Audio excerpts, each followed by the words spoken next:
কালবৈশাখী ঝড় বা অন্য কোনো ঝড়ের সময় অন্য কারো গাছের ফল পড়ে গেলে সেটা কুড়িয়ে নেওয়া জায়েজ হবে কি? কারো গাছের ফল সেটা ঝড়ের কারণে পড়ুক বা যেভাবেই পড়ুক, এটা নিচে পড়ে গেলে সেটা কুড়িয়ে নেওয়া জায়েজ হওয়াটা নির্ভর করে যে গাছের মালিকের অবস্থান এক্ষেত্রে কি সেটির উপরে। অনেক গাছ আছে যে গাছ সাধারণত রাস্তার আশেপাশে বা এমন কোনো জায়গা যেখানে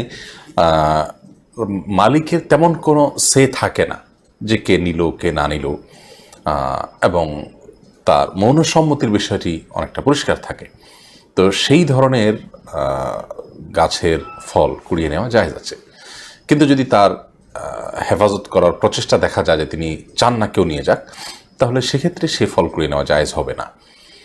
যেমন তিনি এটাকে বেড়া দিয়ে রেখেছেন যাতে কেউ নিতে না পারে, এরকম যদি হয় তার মানে তিনি এটাকে